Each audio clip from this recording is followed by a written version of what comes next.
Hi guys, and we're back with another episode of my Kanto Solo Run series, where I aim to bring a solo run video of all 151 Pokemon from the Kanto region, just to see if it's possible to solo run the game with those 151 Pokemon. So let's recap the rules. Rule 1, we let the wheel decide. I spin 3 times on our randomizer wheel and we choose one of the 3 Pokemon to get drawn to do the run with. Rule 2, I can only use that Pokemon for the entire run. I can catch utility Pokemon for likes of Cut, Surf and such, but they can't be used in battle whatsoever. Rule 3, I cannot heal HP or status effects in battle at all using items. If you're using moves though, that's fair game. Rule 4, I can use the badge boost glitch in Gen 1 as it's kind of unavoidable. Rule 5, I can use TMs and HMs. Now that's settled, let's get spinning on the next choice on the wheel. And we're back with another wheel spin. So last time we had Krabby, it was a decent run. I had a lot of fun playing as Krabby. Much more fun than playing as Seadra, I will never stop saying that. Let's see what we get this time. So first choice this time we get a Lickitung. That could be an interesting run. I don't think I've ever actually used a Lickitung before. Seems to be a lot of normal types coming out quite recently. Let's go for the second spin. And second spin we get... Ooh, we get the big boy. We get the Gen 1 big boy. I actually don't like using Snorlax. It was way used, overused in the anime. It was way overused in second gen. Like, especially with Red having it was a nightmare. So I don't actually have fond memories of it. Which might make it a reason to do a run with Snorlax, but we'll see what comes up on the third one. And lastly comes up Raticate. We had a full normal type spins this time. Raticate could be interesting, but I'd be more interested in doing a Rattata run. Let's go with the big boy. He's a fan favourite, so we'll do Snorlax this time. Right, now we've chosen Snorlax, let's get right on with the run. Going to choose the name as Brown as normal, because that's who I am. And we'll choose the rival as Ben as well, just because keep a little bit of continuity. After the 10th video or so, I'll start looking at the comments and I'll start picking your names for the rival or the actual Pokemon that we use. I mean, give me some of the best names. This one I'm going to go with Lazy Big Boy, and we'll see how he does.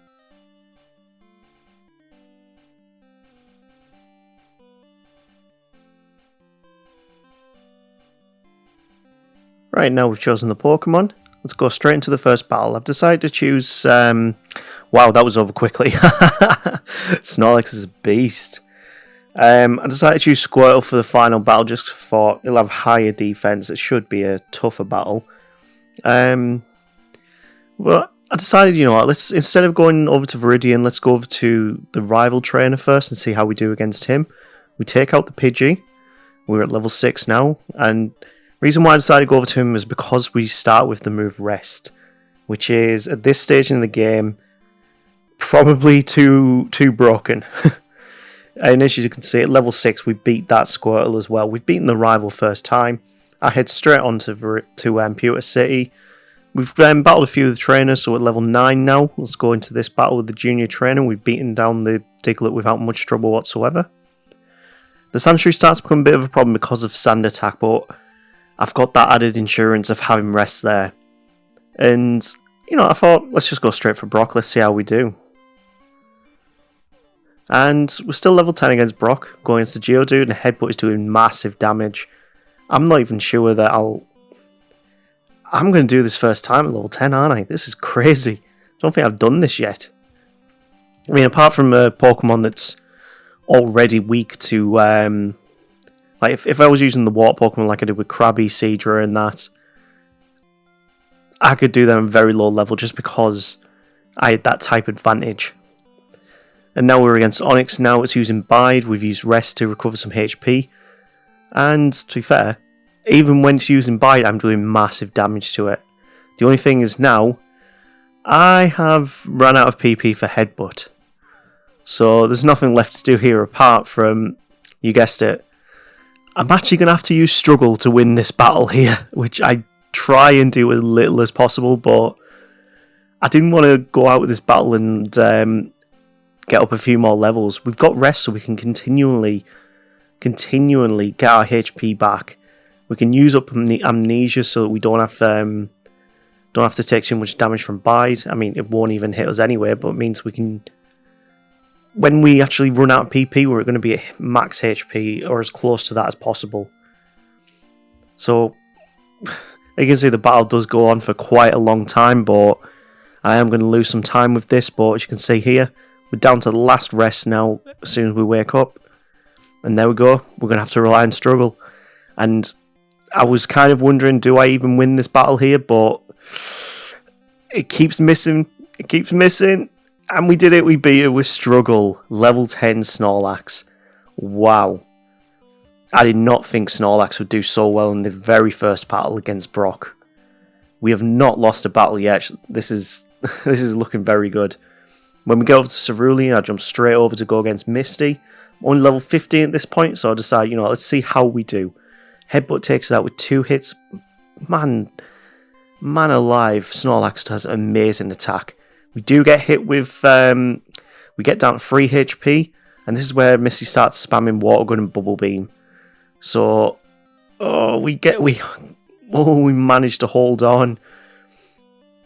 Are we going to do this? We're going to have to rest again. What ideally I'm looking for is for Misty to... we lose. That Bubble Beam critical just destroyed us. No problem whatsoever though. We'll just go straight back into the battle. I didn't reset at this point because I wanted that extra level. Just a bit more HP. We're now level 17. And Bubble Beam's not doing anywhere near as much damage as last time.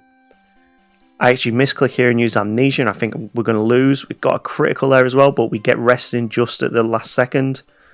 Moving in, we've woken back up. We've got a good amount of HP. Bubble Beam's not doing much. There we go, that's Misty done. Wow, Snorlax is doing very, very well. I reckon we probably could have done that at level 16. Because it was just reliant on when it was using Bubble Beam and when it was getting crit hits, because Snorlax doesn't have great speed. Of course, it's a big boy, but when you're looking at these other battles, this is the battle on Nugget Bridge with the rival. We are decimating his team, and we are completely only just matching his Pidgeotto's level. Moving over to the SSM, we pick up Body Slam because it's a great move and one of my favourites on these runs. But we have to be this youngster to get it. So now we've got Body Slam. We are going to tear through this entire run. This might be my quickest run so far. I'm not too sure.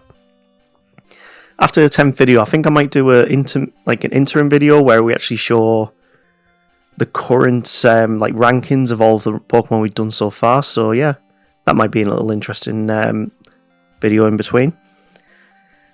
I do actually learn Body Slam at level 35, but considering I can get it here, I might as well just teach it. I'm going into the War Turtle. I haven't got much HP. It uses Bubble, and we use Rest. It doesn't matter that the speed stat's gone down. Our defense is so high that it's not doing very much damage whatsoever. Body Slam nearly takes it out. And there we go. It's all done. And that's the rival on the SSN beat. We are making great time for this. Go straight over to Surge. And I've got no doubt in my mind we're going to beast this entire battle. I'm going to use the great strategy of spamming the A button. Usually I prefer to use strategies where I actually set up Pokemon using the stat increases and such, utilising the Badge Boost glitch. But when Surge is so weak, there's no point. Might as well just get ourselves through it and get through as quick as possible. I mentioned earlier that the first move that we actually learn via leveling up is Body Slam, and that's at level 35, so I've taught it here. But Snorlax also learns Thunderbolt, which is going to be massive for us in terms of utility. I actually misclicked against this and went against this Pokemaniac here, and his Cubone. It's not a problem whatsoever, but I also run out of PP at this point, so I had to go for struggle just to get through this battle. And I've gone through the entirety of Rock Tunnel without losing. I didn't want to lose here, so I hung out to actually use struggle. But it really annoys me that I had to rely on it so late on in this run so far. So it takes us a while to run out of PP. It just keeps spamming Bone Claw, Growl. Growl's not good because it means our attack will be lower, but it also means we won't take as much damage from Struggle. And it's good as well that he's not doing very much damage to us whatsoever. So I've got no doubt in my mind we are going to win this. And then I see how much Struggle actually does. And now it's just a waiting game to see who will take him out quicker. As you can see, we've got the advantage, we take him out. And then I realise there's a Slowpoke. Slowpoke's got good defense, so we do get a critical Struggle there as well, so we actually managed to get through without losing. Moving on to Lavender Tower, I thought I'd get this fight out the way, considering I'm quite low. I'm starting to find on these runs, whenever I get to this point in the game, I'm around about level 30 plus. So I don't really want to do this battle later on, when I'm even higher level, and just it be a complete cakewalk. I do get disabled on the rest there, so I don't have that insurance. Thunderbolt takes out the Wartortle in one, and that's the rival done. We get level 31. You can just see the HP stat on Snorlax there. It's insane. I think in Gen 1 he has the highest HP stat. I think it's base 160. We pick up Freshwater so we can get Ice Beam, so it gives us a bit more utility. That'll help us definitely later on in the Elite Four. And I pick up another Soda Pop and Lemonade just so I can get the other TMs. Might be worth having Rock Slide. I actually haven't checked to see whether he learns Rock Slide. Let me just have a quick check. It does learn Rock Slide, so to be fair, we'll keep that in the pocket just in case we do need it, but I think Ice Beam's going to be a lot more usable right now. And I was debating which move to get rid of. I got rid of Headbutt here. And then we go pick up Fly and then head off back to the Rocket Corner. Let's go beat Giovanni before we're too over leveled. I've got no problem taking out his Onix or his Rhyhorn. The Kangaskhan might be a different problem, but considering how high our attack is, this is going to be an easy battle. I wish I was at a low level just to see how we do. Kangaskhan leads with Comet Punch and it's doing not much damage whatsoever. I actually misclicked there and used Rest. I should have used Body Slam. And yeah, we wait back up and we Body Slam. It takes 2 Body Slams to take out the Kangaskhan. After we got flinched, of course. Thankfully, Giovanni likes to spam using guard specs, so actually gives us a free turn. Moving off to Erica now. Kind of matching her levels. I'm probably about 5 levels above. I get put to sleep, and Victory Bell uses Razor Leaf, and this is where I start panicking. It keeps using Wrap, it keeps using Sleep Powder, so I can't outspeed it to get an Ice Beam in. And this Victory Bell's starting to become the most difficult battle that Snorlax has had so far. Like, I can't do anything. It keeps putting me to sleep. As soon as I wake up, keeps using Wrap. So it keeps whittling away my health. I can't use Rest to get any HP back. And I'm at 14 HP. Can we do this? It misses. Can I wake up? No, it uses Razor Leaf. We lose. And for the first time since Misty, we lose a battle.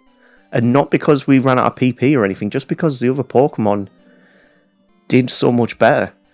Thankfully this time it starts off with Poison Powder. It doesn't spam Sleep Powder, but it does use it here. And I'm thinking, is this just going to be a repeat of the previous battle? And I really hope not, because I don't want to be stuck here for a while, having to going up my speed just to get past this Victory Bell. Keeps using Sleep Powder. I wish it would use Poison Powder. Please use... There, it used Poison Powder. We can't get put to sleep. Thank God. And now we move on to Tangela. It's a 2-hit KO with Body Slam, but it does use Bind on us. And finally, the Vileplume. If this uses Petal Dance, we might be in trouble. So I decided to use Rest to get myself back up to full HP. I can tank a few of those, and from now on it's going to be confused, so that gives us a bit more insurance, but one Ice Beam takes it out. Easy, well, not easy battle, that's definitely the most difficult battle so far for Snorlax. And we pick up Mega Drain. I don't know whether it can learn Mega Drain. Let me just double check this. It learns Solar Beam, but it doesn't learn Mega Drain. So Mega Drain would have been helpful, but I can understand why it doesn't know how to use it. After we've saved Mr. Fuji, we head straight over to Silphcore. And I didn't pick up Earthquake, even though we can learn Earthquake. I really should have picked that up at this point. But I really wanted to see how how well we did against the rival here. We're level 37. Ice Beam's going to be a 2-hit KO. Growlithe, not going to be a problem. We could take that down in 2 Thunderbolts. Probably should have used Body Slam here. I'm getting a little bit low on health, so I decide to rest. And this might be, you might debate whether this is a cheap strategy, what I'm doing. But rest is available from the start of the game, and we can heal within battles using moves. That's within the rules. So I'm not too bothered about you not liking this decision, but when we move on to the Blastoise, we get it paralyzed, so we actually can outspeed now.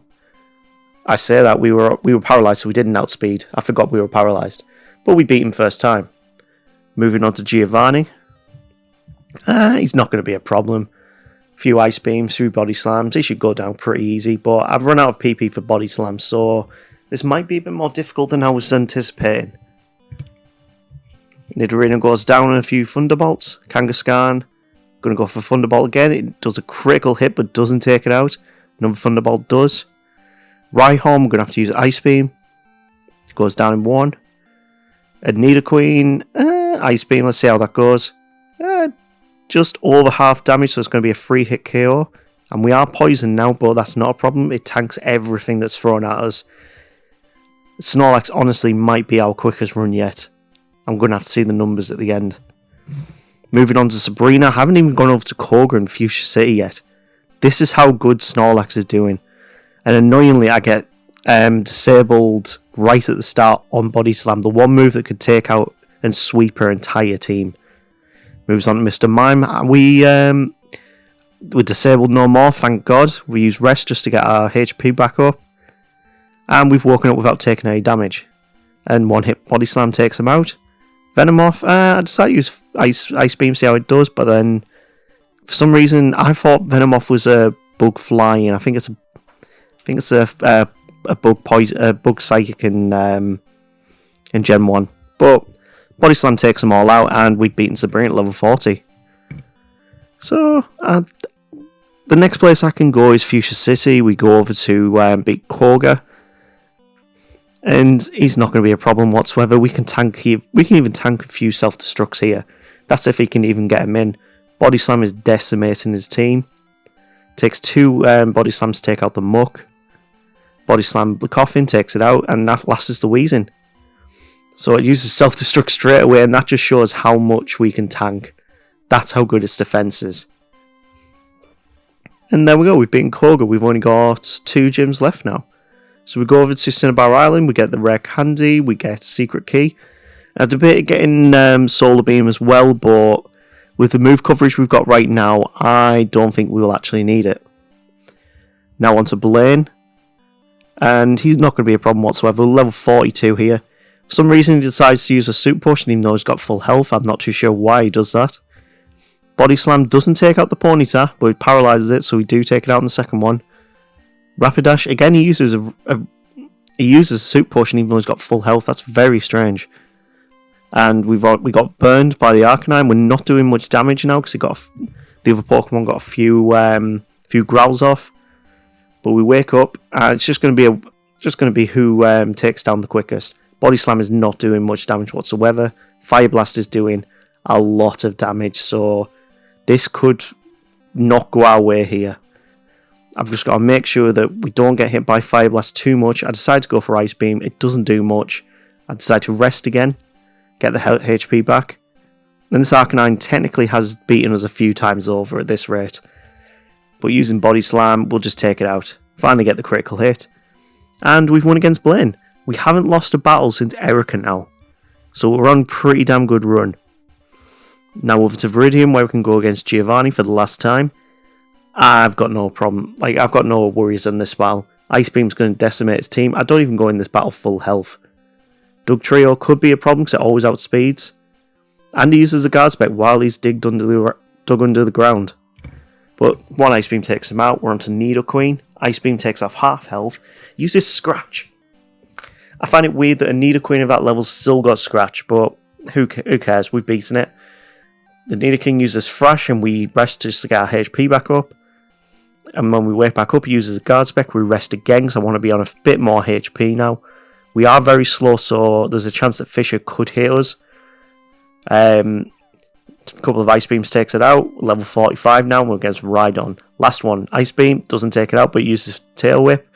And that's Giovanni done. Bit more difficult that time, but still a complete pushover. And now we're off to the Elite Four. But before that, we've got to go against the rival one last time before the Elite Four. And I'm quite underleveled compared to his Pokemon here. Like, I'm not even matching his Pidgeot's level. So, Ice Beam's going to take out the Pidgeot. We don't have any moves that's going to utilise the Badge Boost glitch, so we just have to do with what we've got. Growlithe's not going to be a problem. It uses Agility. We Body Slam it. Execute's not going to be a problem. We Body Slam it, and it gets paralysed. Uses Stun Spore, but it doesn't hit, so we're still pretty good. Alakazam is going to outspeed us, so we are going to take massive damage there. And I decide I'm going to rest here. It's on very low health, so more than likely it's either going to use Reflect, a Potion, or it's just going to attack again.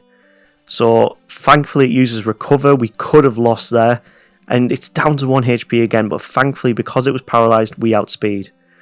And now on Blastoise, I don't know if it has Hydro Pump at this stage in the game now. It does. That does massive damage, so we can need to take this out sooner rather than later. Thunderbolt takes off just over half HP, uses Withdraw, and thankfully the Blastoise complies and we beat it at level 46. This is the lowest I've managed to get to the Elite Four in terms of levels. Really, this is really testament to how tanky Snorlax is. But I think that's all going to come to an end now. So we go and put our Pokemon in the box as normal. We buy 5 full restores, save, and it's time to do the Elite Four. This is what we've been leading up to. I've got 132 attack, speed is 59, it is garbage, but because we can tank so many moves, I reckon we'll be doing alright. As you saw there when I saved the game, we're at 5 hours 43 in-game minutes. I don't know where I've lost time to, if I'm being honest. I thought we'd done that a lot quicker so far, but either way. Dugong goes asleep, we Body Slam a few times, and it goes down. The Cloyster has massive defense, it's the best defensive Pokemon in Gen 1, but its special isn't that good, so Thunderbolt's the right move to be using here. Slowbro is a bit of a lottery sometimes. It's quite decent on most of its stats, but a few Thunderbolts takes it down. And we get the choice to learn Double Edge, but I don't like moves where we get damaged. I know it's more powerful than Body Slam, but I'd rather have that chance of paralysis to give us more insurance, because if they get paralysed, then we can outspeed, which is great. Jinx is not going to be a problem. Body Slam takes it just over half health, and we're down at around about half health ourselves for Lapras. It uses Blizzard, takes us down to very low health, and we are not going to have a chance to rest here, because it uses Blizzard again. So for the first time since Erica, we've lost a battle in this Lorelei. And truth be told, she was the one that I was most worried about. I use a couple of rare candies on the next run, just to bring me up to level 50, see if those extra levels help. Body Slam paralyzes the Dugong, and because it's using Growl, we're not doing much damage with Body Slam whatsoever. I persevere, and eventually it does go down to Body Slam, but I have used a lot of PP there. Next we move on to Thunderbolt on the Cloyster. He uses Spike Cannon, which is the best possible move it could have used there for us really. Low damage. It did hit 5 times though, which is quite annoying. The Badge Boost glitch has played into effect here, because as they've been lowering my stats, they've been raising my special, which means the Thunderbolt now does more damage. Because we've now paralysed the Jinx, we can outspeed and use Rest. But as we've woken up, we use Rest again. I want to be as high health as possible for this Lapras. But Double Slap, critical, and it did massive damage.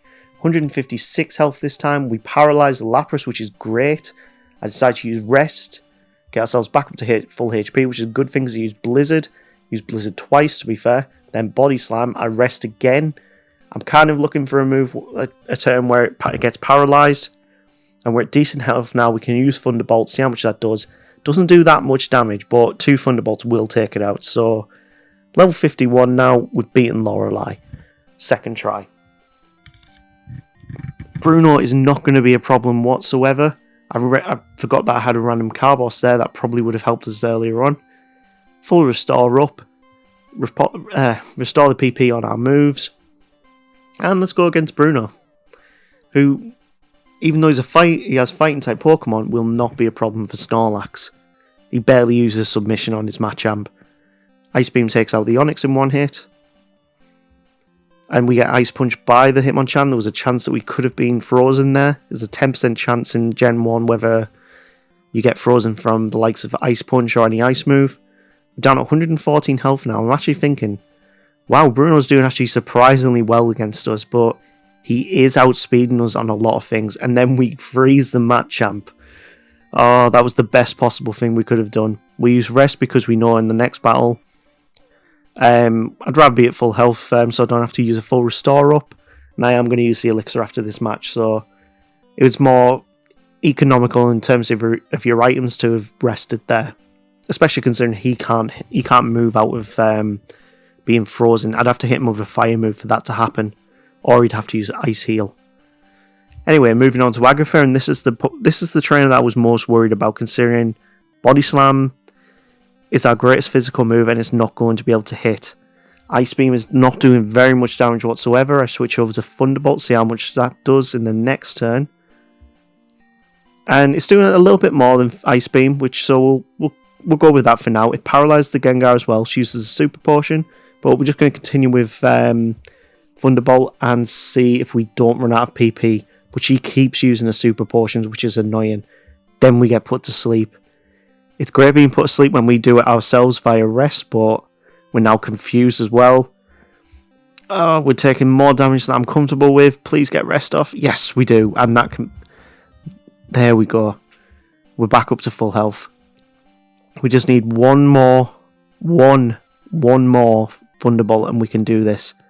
Come on. I'd say I use Ice Beam, takes it out. And that took a lot more PP than I was comfortable with. Ice Beam is not going to be a one-hit KO on the Golbat.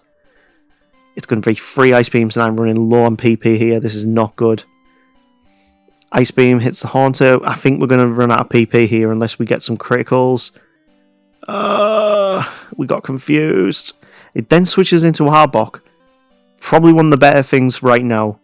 I probably should have used Thunderbolt here to conserve some PP, but I think we've got more than enough to take out the last 2 Ghost Pokemon.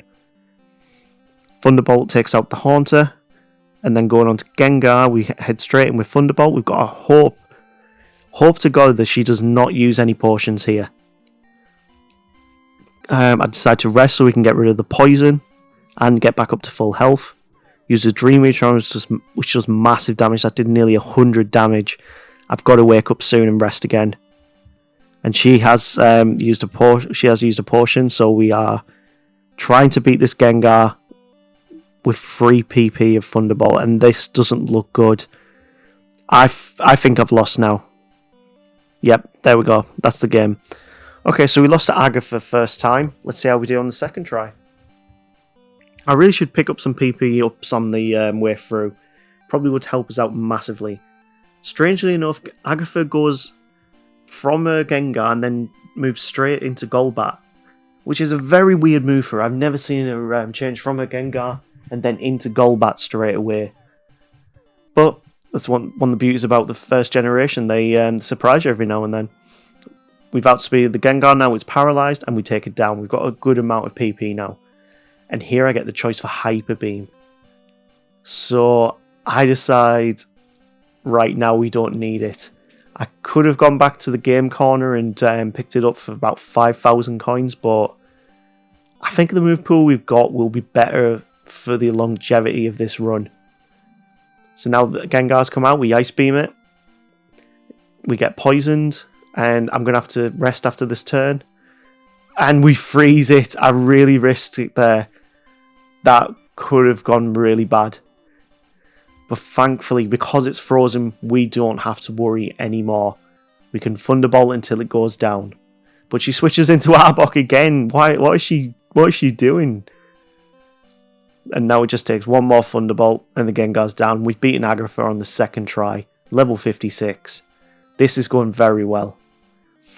So, as normal, we heal back up. We restore our power points.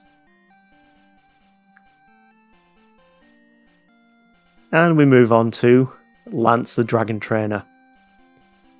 Gyarados is going to be a problem, but I reckon with Thunderbolt, it probably won't be too much of a problem. It misses with Hyper Beam, we take it down at very low health. It does use Hydro Pump, and now we're on to the Dragonairs. I decided to use Ice Beam because it's super effective against the dragons. We're down about half health now, and the only one that's really worrying me right now is Aerodactyl. I'm down to 74 HP now, thanks to that slam. And if a critical hits me, I probably should have rested against Dragonair. Okay, second try against Lance. Let's see how we do. Thunderbolt takes it down. Oh, it uses Hyper Potion. And then gets a Hyper Beam off. Oh well, we've taken down the Gyarados, so we haven't lost too much HP. So I am going to be more conservative when I use Rest in this run. We do freeze that Dragonair, which is great. We've got so many freezes on this Elite Four run. This is great. This is crazy. I learned from last time because it was having to recharge, I decided to use Rest.